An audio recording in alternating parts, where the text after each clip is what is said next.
नमस्कार दोस्तों, Jharkhand coaching classes के यूट्यूब चैनल में आप लोगों का स्वागत है।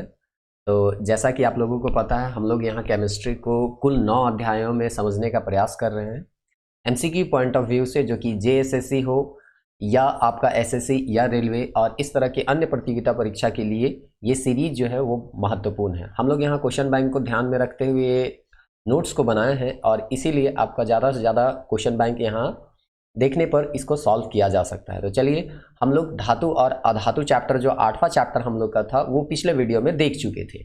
उसमें धातु और अधातु के हम लोग रासायनिक गुण और भौतिक गुण के बारे में चर्चा किया था। आज हम लोग इस वीडियो में मिश्र धातु के बारे में चर्चा करेंगे कि मिश्र धातु एलॉय होता क्या है और इसको सामान्यतः क्यों बनाया जाता है। तो देखिए, कोई भी चीज का अगर निर्माण किया जा रहा है तो उसका कुछ ना कुछ बेहतर गुण होगा और उससे कुछ ना कुछ हम लोगों को फायदा हो रहा होगा, इसीलिए उस चीज को बनाया जाता है। तो जब हम लोग दूसरा चैप्टर पढ़ रहे थे तो उसमें हम लोग एक चीज पढ़े थे, मिश्रण। अगर आप लोग मिश्रण के बारे में जाने होंगे तो मिश्रण जो होता था वो दो प्रकार का होता था। एक समांगी मिश्रण होता था और एक असमांगी मिश्रण होता था, जिसको होमोजीनियस और हेट्रोजीनियस के नाम से हम लोग जानते थे। इसका एक सिंपल सा उदाहरण दिया गया था। अगर आप चीनी पानी को यहाँ पे घोलते हैं, चीनी और पानी को, तो ये जो चीनी पानी होता था, इसका घोल जो होता था या मिश्रण जो होता था वो समांगी मिश्रण कहलाता था, क्योंकि ये ऊपर से नीचे तक जो मिठास होता था वो इक्वल रूप में पाया जाता था। इसी तरह से अगर आप मान के चलिए, यहाँ पे आप एक ग्लास में पानी रखते हैं या और यहाँ पे कोई उजाला डाल देते हैं या कोई कलर डाल देते हैं और इसके एक बार यहाँ पे घुला देते हैं, तो ये कलर जो होगा ऊपर से नीचे तक इक्वली डिवाइडेड हो जाएगा और इसी को हम लोग बोलते थे समांगी मिश्रण। तो यहाँ पे मिश्र धातु एलॉय किसको कहेंगे, तो यहाँ पे दिया गया है कि दो या दो से अधिक धातुओं का समांगी मिश्रण, उसको वहां पे मेल्ट किया जाएगा। जैसे कि एक सिंपल सा एग्जांपल आप लोग देखेंगे पीतल का।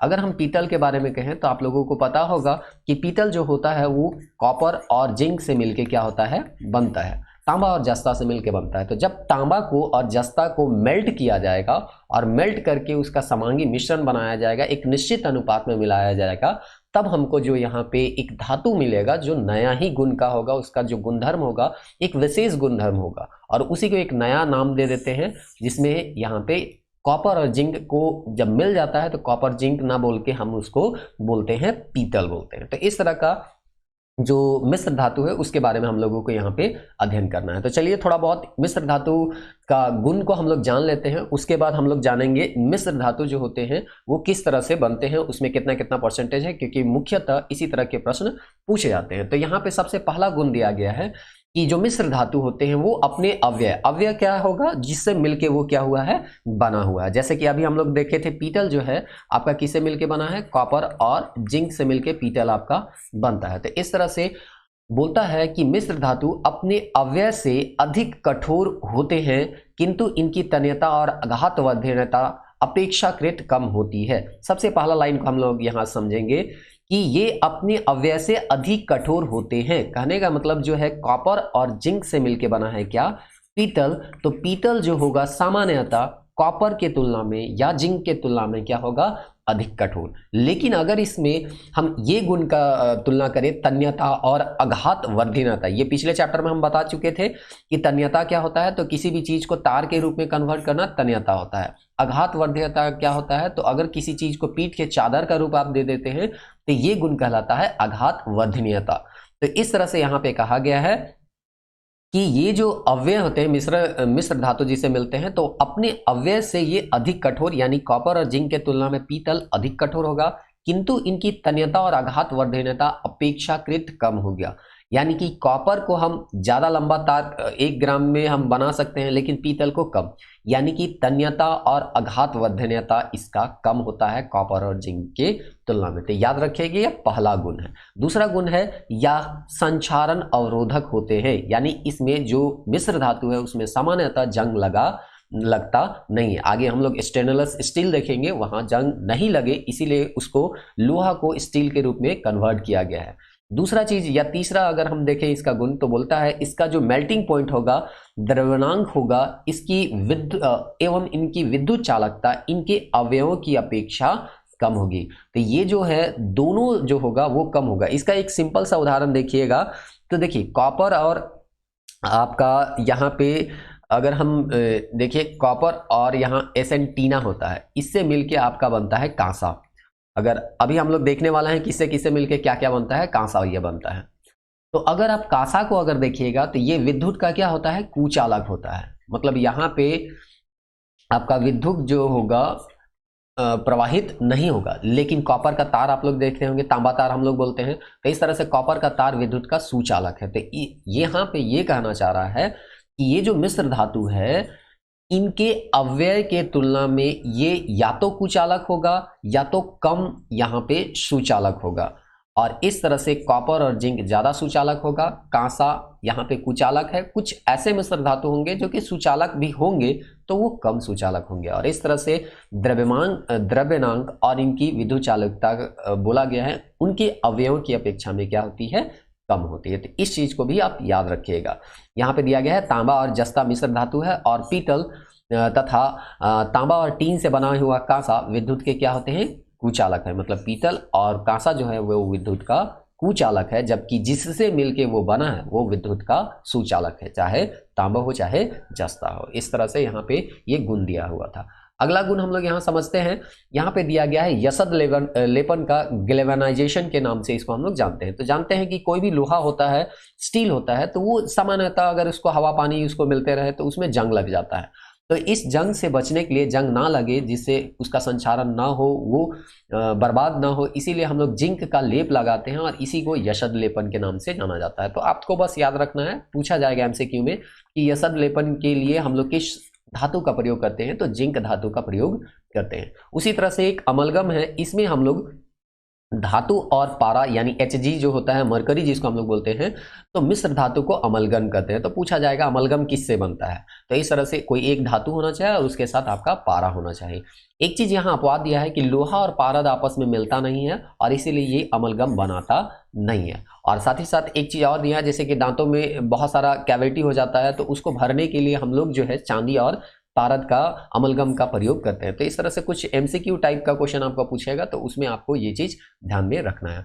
अब हम लोग देखते हैं स्टेनलेस स्टील। ये पूछा जाता है इसमें किस चीज का कितना या क्या क्या मिलाया जाता है। तो स्टेनलेस स्टील एक तरह से कहिए ये भी मिश्र धातु है, जिसमें लोहा में आपका निकेल और क्रोमियम मिलाया जाता है, ताकि ये जो है थोड़ा सा अधिक कठोर और थोड़ा लचीलापन होता है। देखिए, अब जो स्टील होता है उसको आप मोड़ भी देते हैं, रॉड में मोड़ भी देते हैं। जो घर उर आप लोग देखे होंगे स्टील का बनता है, तो उसमें जो इस्पात होता है उसको हम रॉड को अगर इस तरह से मोड़ भी देते हैं तो वो जल्दी टूटता नहीं है, बल्कि टूटता नहीं है। इसको आप गोल पूरा कर दीजिए फिर भी वो टूटेगा नहीं।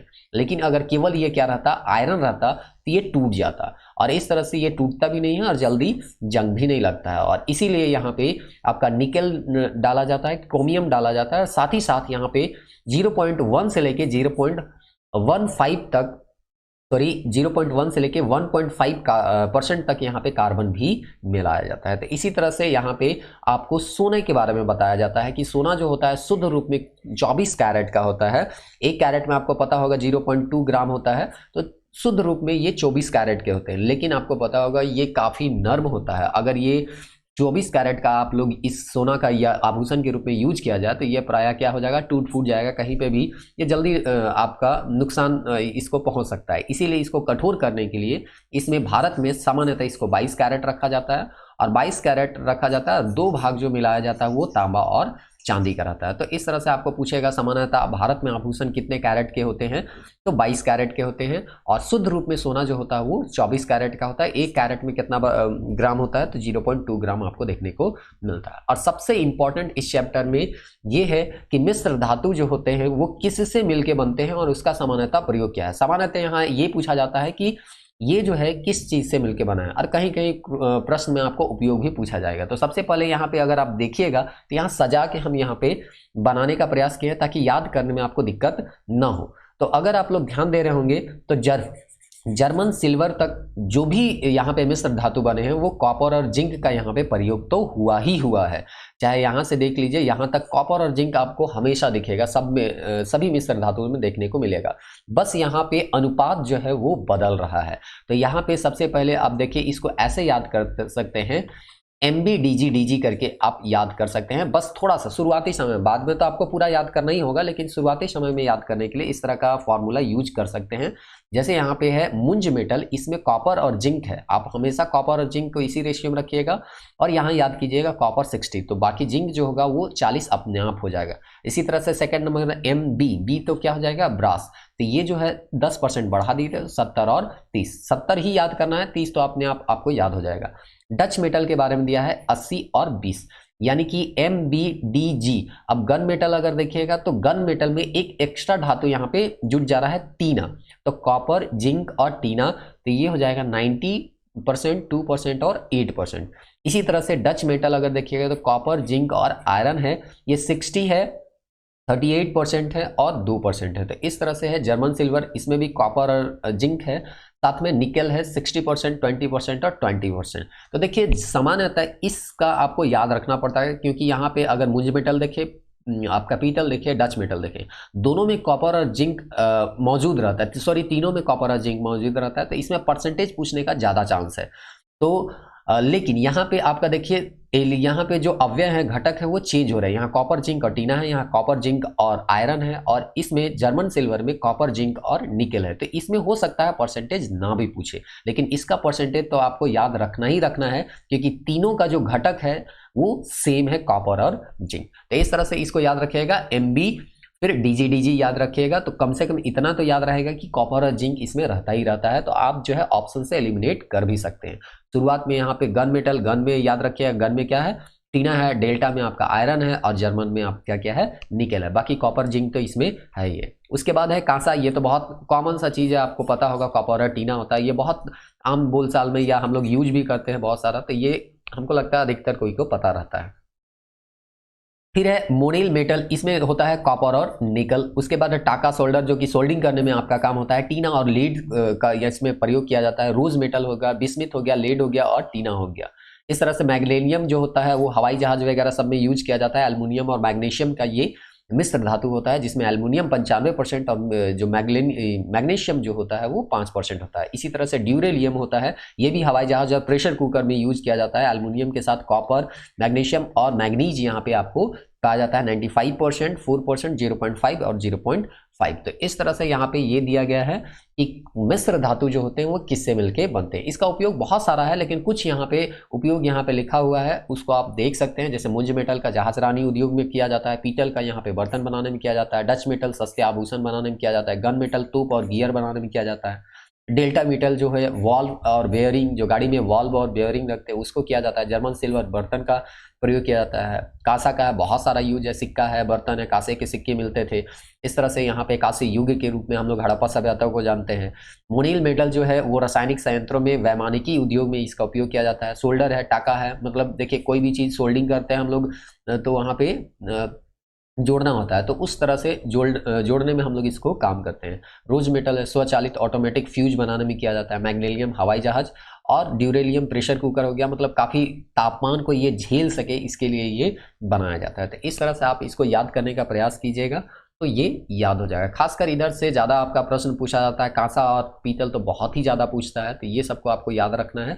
फिर सोल्डर भी बहुत कॉमन इस तरह के प्रश्न बनाए जाते हैं कि सोल्डर किससे बनता है, तो टीना और लीड से बनता है। तो इस तरह से आज हम लोग मिश्र धातु के बारे में यहाँ पे देखें। उम्मीद करते हैं ये वीडियो आप लोगों को अच्छा लग रहा होगा।